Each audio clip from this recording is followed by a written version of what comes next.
संत ही संत। आप कहोगे महाराज अयोध्या में भी तो संत ही संत हैं। अरे अयोध्या में एक मंथरा असंत है। क्यों भाई, वहां तो खोजिए आप तो एक असंत मिल रही है। क्यों मिल गई कि नहीं? मंथरा क्या असंत है कि नहीं? कि संत है मंथरा? असंत है कि नहीं? अयोध्या में खोजा तो एक असंत निकल आई, मिथिला में खोजा तो सब संत ही संत, कोई असंत है ही नहीं, सब संत ही संत। अच्छा बोलो ईमानदारी से, अयोध्या से ज्यादा महिमा मंडित है मिथिला की, है कि नहीं? मानना पड़ेगा। ऐसा मत सोचना कि नहीं महाराज अयोध्या की भी महिमा, अरे महिमा तो है, लेकिन जब तुलना की जाए तो अंतर आ जाएगा।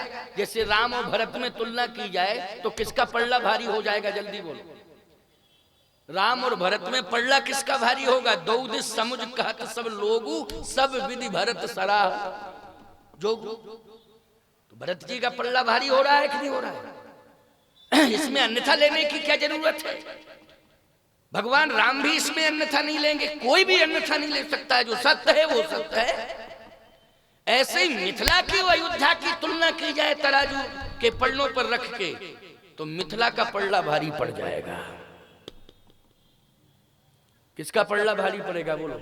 मिथिला का पल्ला भारी पड़ेगा। एक उदाहरण दे रहा हूं आपसे, जरा सुनते जाना, सुनते जाओ। बातें तो बहुत है सुनाने के लिए, और हम तो सुनाने के लिए ही आए हैं। क्यों भाई, आए हैं कि नहीं आए हैं? और ये स्थान ऐसा है, विशेषता है कि यहां सब सुनते हैं, बैठ के सब सुनते हैं कि नहीं? सुनाता एक है, सुनते सब है।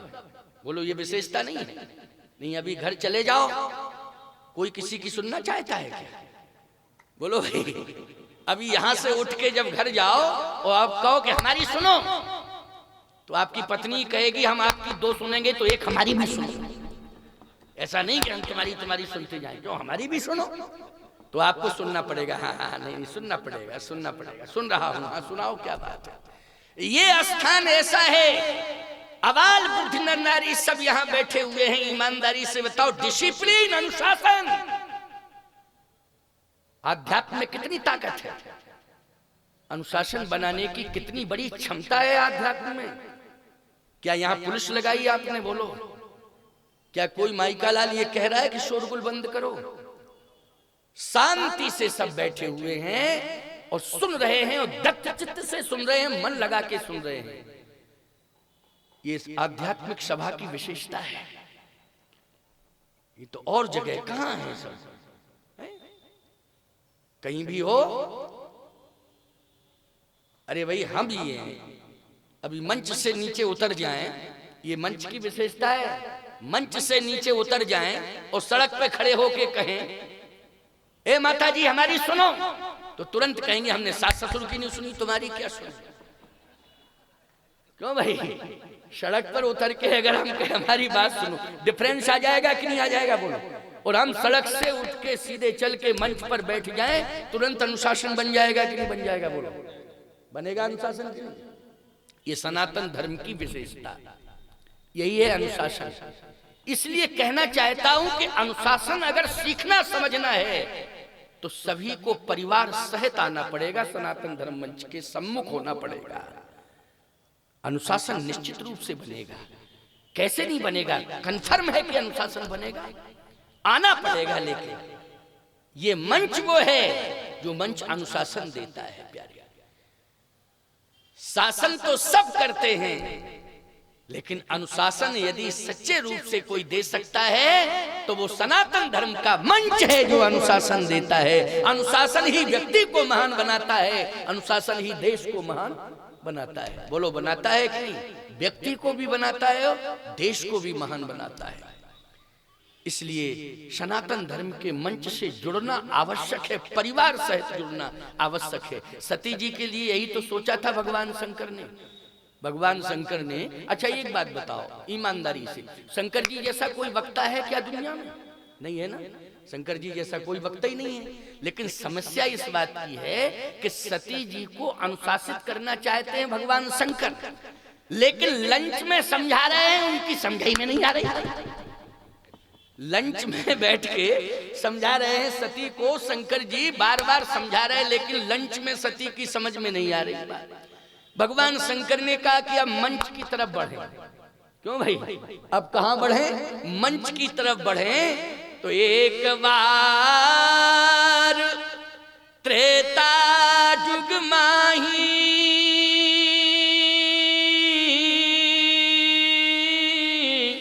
शंभु गए कुंभज ऋषि पाही, संग सती जग जननी भवानी, पूजऊ ऋषि अखिलेश्वर जानी।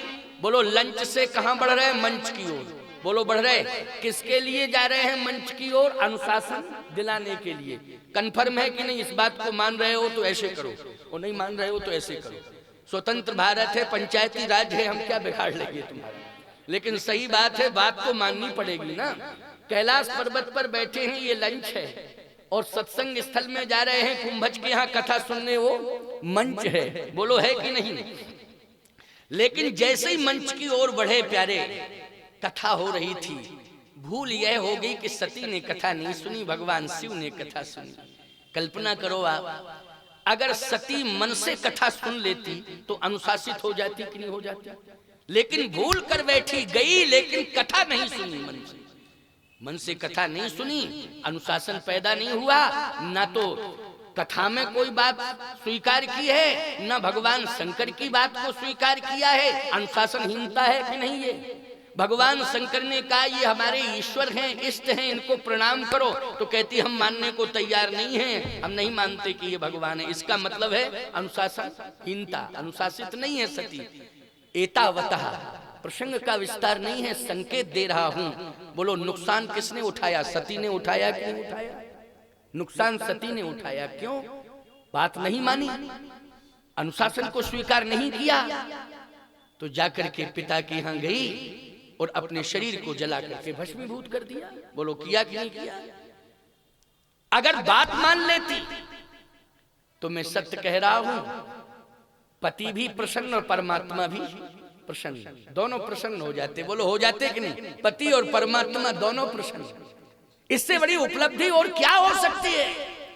इसलिए मैं एक बात कहना चाहता हूं, चाहे आप पत्नी की भूमिका में हो, और चाहे कोई पुत्र की भूमिका में हो, चाहे कोई भाई की भूमिका में हो, मैं दावे के साथ कहना चाहता हूं, अगर आपने अपने से बड़ों का अनुशासन स्वीकार कर लिया तो राम कथा का मंच कहता है कि परमात्मा अवश्य प्रसन्न हो जाएगा, निश्चित प्रसन्न हो जाएगा, इसमें संदेह नहीं। पुत्र का धर्म है कि पिता का अनुशासन स्वीकार करे, पत्नी का धर्म है कि पति का अनुशासन स्वीकार करे, छोटे भाई का धर्म है बड़े भाई का अनुशासन स्वीकार करे। ये अनुशासन की परंपरा है, स्वीकार करना चाहिए अपने से बड़ों का। भाई पिता का भी तो कोई होगा बड़ा, वो भी तो स्वीकार करेगा अनुशासन। एक के लिए प्रतिबंधित थोड़ी कर रहा हूं, विशेष व्यक्ति के लिए नहीं कर रहा हूं, पूरे समाज को प्रतिबंधित कर रहा हूं कि डिसिप्लिन में रहना पड़ेगा, अनुशासन में रहना पड़ेगा। बिना अनुशासन के तुम्हारे व्यक्तित्व में महानता आ ही नहीं सकती है। इसलिए अनुशासित जीवन जीना सीखो। रामायण का यही प्रसंग प्रेरक है, प्रेरणादायी है। सती जी ने एक काम अच्छा कर लिया, उसी से सती जी पूजनीय हो गई। 52 शक्तिपीठों की स्थापना हुई। लोग कहते हैं महाराज समझ में बात नहीं आती है, सती का प्रसंग कभी कभी इस तरह से आप लोग कहते हो, कभी कहते हो सती जी ने 52 शक्तिपीठों की स्थापना कर दी। सती इतनी तपस्विनी है। सुनो मेरी बात को, अंत भला तो सब भला, अंत भला तो सब भला। ये शरीर की महिमा नहीं है। शरीर की क्या महिमा है? फिर महिमा किसकी है? शरीर की महिमा नहीं है। शरीर से कोई व्यक्ति महान नहीं बन सकता है। यदि शरीर के द्वारा परमार्थ परोपकार किया जाए, इस शरीर से अच्छा काम किया जाए, तो इसकी महिमा बढ़ जाती है। बोलो बढ़ जाती है कि नहीं बढ़ जाती है? किससे बढ़ती है महिमा? कर्तृत्व से व्यक्तित्व बनता है। कर्तृत्व से क्या बनता है? व्यक्तित्व बनता है। बोलो बनता है कि नहीं? व्यक्ति अगर अपने व्यक्तित्व को महान बनाना चाहता है तो उसे कर्तृत्व करना पड़ेगा। सती जी सत्संग स्थल तक गई, कथा नहीं सुनी, अंत में पिता के यहां अपने शरीर को जला करके नष्ट कर देती हैं। परंतु 52 शक्तिपीठों की स्थापना शिव जी ने त्याग कर दिया और मरने के बाद तुरंत सती को हृदय से लगा लिया। गजब की बात है कि नहीं? बोलो, अभी अभी त्याग किया था कि नहीं किया था? और जब सती का प्राणांत हो गया, समाचार सुना तो दौड़ के गए और हृदय से लगा लिया। और जहां जहां भगवान शिव सती को ले गए, अंग जहां जहां गिरते गए वहां शक्तिपीठों की स्थापना होती गई। बोलो यही प्रमाण है कि नहीं? अब इसमें आपको यह समझना है कि भ्रमित मत होना। कथाएं आपके लिए समाधान देने के लिए हैं ग्रंथों में, शंका के लिए नहीं है। किसके लिए हैं कथाएं? समाधान के लिए। बस ठीक से सुना जाए और उनकी प्रस्तुति ठीक से हो तब, नहीं तो शंका बनी रहेगी। सती जी ने जब अंतिम श्वास ली तो सती जी का ध्यान भगवान की ओर चला गया। किसकी ओर चला गया? जगतपति की ओर गया और पति की ओर, दो की ओर गया, पति और जगतपति। ध्यान से सुनना मेरी इस बात को। सती मरत हरि हरि, हरि मानी भगवान, सन बर मांगा जन्म जन्म शिव पद अनुरागा। हरि मानी परमात्मा और शिव मानी पति। हरि मानी जगतपति और शिव पद अनुरागा मानी पति। बोलो मृत्यु के समय दो पर ध्यान गया कि नहीं गया? पति और जगतपति। सावधानी से सुनना मेरी बात को। भगवान शिव सबसे ज्यादा प्रेम किससे करते हैं? सबसे ज्यादा प्रेम करते हैं हरि से, हरि के नाम से। बोलो करते हैं कि नहीं? हरि से और हरि के नाम से सबसे ज्यादा प्रेम करते हैं। रात दिन भगवान ही का नाम तो लेते रहते हैं। तुम पुन राम राम दिन राती, सादर जपहु अनंग अराती। रात दिन राम राम राम राम जपते रहते हैं। हरि से, हरि के नाम से सबसे ज्यादा प्रीति है।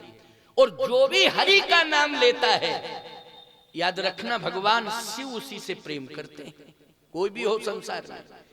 और सत्य तो ये है कि मुर्दे की भस्म को रोम रोम में लगाते हैं। बोलो लगाते हैं कि नहीं लगाते हैं? कोई माई का लाल मुझे बतावे मुर्दे की भस्म को। अरे मुर्दा फूंक के चले आते हो, फिर कोई देखने नहीं जाता है। उसके परिवार के लोग भस्म गंगा जी में सिरा देते हैं, उसकी अस्थियां। बोलो भाई, लेकिन मैं आपसे ये पूछना चाहता हूँ, चाहे जितना प्रेम किया जाए व्यक्ति से, लेकिन जब उसका शरीर जल के खाक हो जाता है तो कोई माई का लाल, वो लोग घर वाले भी उसकी भस्म को क्या माथे से लगाते हैं, शरीर से लगाते हैं? बता दो, अगर लगाते हो तो बताओ। कहीं आपने सुना क्या? नहीं सुना ना? नहीं सुना आपने। अस्थियां गंगा जी में विसर्जित की जाती हैं कि नहीं की जाती हैं? आस्था तो होती है, लेकिन उन अस्थियों को कहीं घर में नहीं रखा जाता है। उस भस्म को भी कोई नहीं रखना चाहता है। लेकिन भगवान शिव ताजी भस्म को रोम रोम में लगाते हैं। बोलो लगाते हैं कि नहीं लगाते हैं? अच्छा सही बताना, मुर्दे की भस्म को लगाते हैं कि नहीं लगाते हैं? मुर्दे से प्रेम है। अरे मुर्दे से प्रेम, इस शरीर से प्रेम नहीं है, लेकिन इस मुर्दे में जो विशेषता पाई गई, भगवान शिव को इसलिए प्रेम हो गया मुर्दे से। क्या विशेषता पाई गई? बोले कोई भी व्यक्ति भगवान का नाम नहीं लेना चाहता, मेरे राम का नाम नहीं लेना चाहता है। किसी से कहो कि राम राम कहो तो कहता अभी फुर्सत नहीं, जब फुर्सत में हो जाएंगे तब राम राम कहेंगे। क्योंकि जो भी व्यक्ति है उससे कहो राम कहो, बोले अभी काम करेंगे तब बाद में राम कहेंगे। पहले काम, इसके बाद राम। कुछ लोग तो इतने मूर्ख और नास्तिक हैं, वो तो यहां तक कहते हैं न काम न राम, टोटल आराम। इतने नास्तिक हैं, बोलो है कि नहीं? ऐसे कहने वाले लोग हमारे कानों तक आवाज आई है। ऐसा नहीं कि मैं केवल दूसरे की सुनी हुई बात कह रहा हूं। टोटल आराम, ना उन्हें काम से मतलब है ना राम से मतलब है, आराम से मतलब है। सावधान, सबसे पहले सोते समय, सोने के पहले राम राम कह के सो, जागते समय राम राम कह के जागो, और जिस समय स्नान आदि से निवृत्त हो जाओ तो राम राम जरूर कहो। अपने घर में ही छोटे से ठाकुर जी रखो। अगर तुम सनातनी हो, हिंदू हो, मैं तो कहता हूं कि कोई भी हो, भगवान से प्रेम करना चाहिए। बोलो करना चाहिए कि नहीं करना चाहिए? राम के नाम से प्रेम करना चाहिए। कोई भी हो, राम का नाम तो सबका कल्याण करता है कि नहीं? गंगा में कोई स्नान करे, चाहे हिंदू हो, चाहे मुसलमान हो, चाहे सिख हो, चाहे ईसाई हो, जैन हो, बौद्ध हो, कोई भी गंगा में स्नान करे, ईमानदारी से बताओ उसे मुक्ति मिलेगी कि नहीं मिलेगी? कन्फर्म है कि उसे मुक्ति मिलेगी। गंगा कोई भेद नहीं रखती है। रेवा तो दर्शनार्थ मुक्ति, गंगे तो दर्शनार्थ मुक्ति। नर्मदा जी का दर्शन करिए, गंगा जी का दर्शन करने मात्र से मुक्ति मिल जाती है। स्नान कर लिया तो कहना ही क्या है। ठीक इसी प्रकार से आप अगर राम का नाम लेते हैं, किसी भी धर्म के अनुयायी आप क्यों ना हो, राम का नाम लेंगे, राम का नाम निश्चित रूप से आपका कल्याण करेगा, इसमें संदेह नहीं है। बस लेना आपको पड़ेगा, कल्याण करने की गारंटी है। शास्त्र कहता है कल्याण अवश्य ही होगा, लेना पड़ेगा राम का नाम। भगवान शंकर कहते हैं संसार में किसी को फुर्सत नहीं। मैं तो निरीक्षण करता रहता हूं, लेकिन मैंने देखा कि जब व्यक्ति निष्प्राण हो जाता है तो दुश्मन भी उसके पीछे चलता है। दुश्मन भी उस दिन दुश्मनी खत्म हो जाती कि नहीं हो जाती? क्यों भाई? निष्प्राण व्यक्ति होता है, उस दिन दुश्मनी खत्म। वो कहता है चला गया व्यक्ति, काय की दुश्मनी, फिर वो पीछे चलता है। तो परंपरा हमारी है कि राम नाम सत्य है। बोलो यही कहा जाता, राम नाम सत्य है। शंकर जी कहते गजब की बात, कभी भी इस व्यक्ति को मैंने राम नाम लेते नहीं देखा, लेकिन धन्य है मुर्दा, तेरे प्राण चले गए, लेकिन तूने ऐसे व्यक्ति से राम नाम कहलवा दिया जो कभी राम राम कहता नहीं था, इसे फुर्सत नहीं थी और न ये कहता था, लेकिन राम नाम तूने कहलवा दिया है। हजारों लोग राम राम कह रहे हैं, सैकड़ों लोग चल रहे, हजारों लोग चल रहे हैं पीछे, वो राम राम कह रहे हैं। ये तेरी विशेषता है, तूने प्राण तो त्याग दिए लेकिन पूरे समाज को राम नाम से जोड़ दिया है। इसलिए आज मैं तुझे स्वीकार कर रहा हूं। उसका शरीर जल के खाक होता है, भस्मीभूत होता है, तो भगवान शंकर उसकी भस्म को रोम रोम में रमाते हैं। रोम रोम में। मुर्दे से प्रेम है कि राम नाम से प्रेम है? बोलो भाई, राम नाम से प्रेम है। तो सती जी के मुख से जैसे निकला हरि हरि हरि, भगवान शिव ने कहा चलो हमारे इष्ट का नाम लिया है, स्मरण किया है। सती अंत भला तो सब भला, सती जी को स्वीकार कर लिया। राम नाम ने इतना महिमा मंडित कर दिया है सती को कि सती का एक एक अंग परम शक्ति के रूप में स्थापित हो गया है। यह है भगवान के नाम की महिमा। बोलो है कि नहीं? एक एक अंग परम शक्ति के रूप में स्थापित हो गया है सती का। ये अंत समय भगवान के नाम का स्मरण करने का परिणाम आ गया। इसलिए मैं कहता हूं कि भगवान का नाम हमेशा लो, भगवान के नाम से जुड़े रहो। व्यक्तित्व सुंदर बनाना है तो राम नाम लेकर के ही व्यक्तित्व सुंदर हो सकता है। शरीर की सुंदरता का कोई महत्व नहीं है, चरित्र की सुंदरता का महत्व है। यदि चरित्र तुम्हारा श्रेष्ठ है तो निश्चित रूप से तुम सुंदर हो। सबकी अवस्था से कोई लेना देना नहीं है। आपकी चाहे जो अवस्था हो गई हो, लेकिन आपका कैरेक्टर अच्छा है, आपका चरित्र अच्छा है, तो आप अंतिम श्वास तक सुंदर माने जाओगे। बोलो माने जाओगे कि नहीं? और शरीर आपका निष्प्राण हो जाएगा तब भी लोग कहेंगे बहुत सुंदर व्यक्ति था। क्यों था सुंदर? क्योंकि उसकी वाणी से राम नाम निकलता था, इसलिए वो सुंदर था। तो राम नाम से प्रेम करो। मिथिलावासी धर्मवान है, मिथिलावासी ज्ञानवान है, बुद्धिमान है, मिथिलावासी धनवान है, लेकिन आज आकर्षित हैं राम जी पर। क्यों? बोले आज हम चरित्रवान हो गए, आज हमने ऐसे व्यक्तित्व का दर्शन कर लिया जो संसार का सबसे चरित्रवान है। इसलिए चरित्रवान का दर्शन करके ही धन्यता का अनुभव किया जा सकता है। चाहे ज्ञान आ जावे, चाहे धन आ जावे, चाहे सम्मान मिल जावे, लेकिन जब तक चरित्रवान नहीं बन जाओगे या किसी चरित्रवान की सन्निधि प्राप्त नहीं कर लोगे, तब तक आपका सम्मान स्थायित्व नहीं हो सकता है, सम्मान में स्थायित्व नहीं आ सकता है। इसलिए मिथिलावासी कह रहे आज हम सब धन्य हो गए, सारी उपलब्धियां व्यर्थ की थी, आज सबसे बड़ी उपलब्धि हो गई, पायो जी मैंने राम रतन धन पायो। इसलिए जुवती भवन झरोखन लागी, निरखई राम रूप अनुरागी। अच्छा, मिथिलावासी तो अपने को धन्य मान ही रहे हैं भगवान को देख करके, भगवान का दर्शन करके, लेकिन जो राजा धनुष तोड़ने आए थे उन राजाओं ने मूर्ख राजाओं को समझाया। क्या कहा? कहा सुनो सुनो सुनो, अपना जीवन धन्य धन्य कर लो, कृतकृत कर लो। राजाओं ने कहा कैसे करेंगे कृतकृत? धनुष टूटेगा तो कृतकृत हो जाएगा, और धनुष नहीं टूटा तो काहे का कृतकृत? अरे बोले धनुष की ओर तो देखना ही नहीं। फिर कई इस धनुष को प्रणाम कर लो, इस धनुष ने तुम्हारा दुर्भाग्य सौभाग्य में बदल दिया। मूर्ख राजाओं को कौन राजा समझा रहे हैं? जो अनुशासित राजा है, जो विनम्र हैं, जो धर्मवान शीलवान है, वो उन मूर्ख राजाओं को समझा रहे हैं कि सुनो सुनो, धनुष को तो प्रणाम कर लो, क्योंकि धनुष ने हम सबका दुर्भाग्य सौभाग्य में बदल दिया।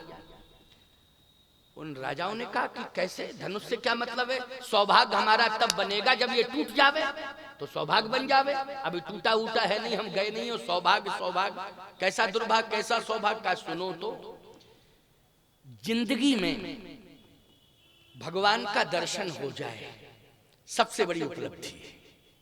बहुत अच्छी बात कही कि नहीं कही? बोलो भाई। जिंदगी में, वो साधु राजा कह रहे हैं, जो साधु राजा हैं वो क्या कह रहे हैं कि जिंदगी में भगवान का दर्शन हो जाए, ये सबसे बड़ी उपलब्धि है। भगवान का दर्शन यदि मिल जाता है तो इससे बड़ा सम्मान दुनिया में कोई दूसरा नहीं हो सकता है। इसलिए जगत पिता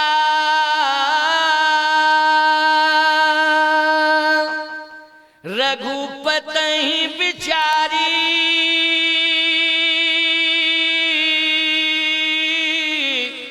भरी लोचन छबिले हो निहार।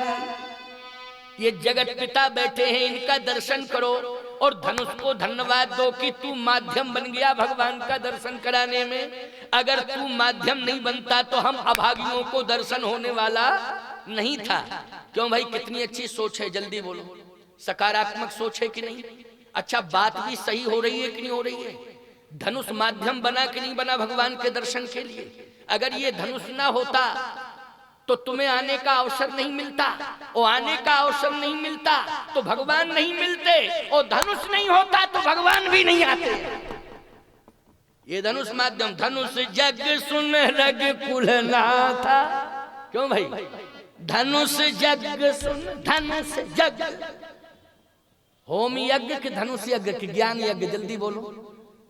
होम यज्ञ सुन के आए मिथिला में कि ज्ञान यज्ञ सुन के आए मिथिला में कि धनुष यज्ञ सुन के आए? बोलो जल्दी। अरे स्पष्ट लिखा है चौपाई रामायण की, अब उसमें सोचने की क्या जरूरत है? धनुष जग सुन रग कुलना था,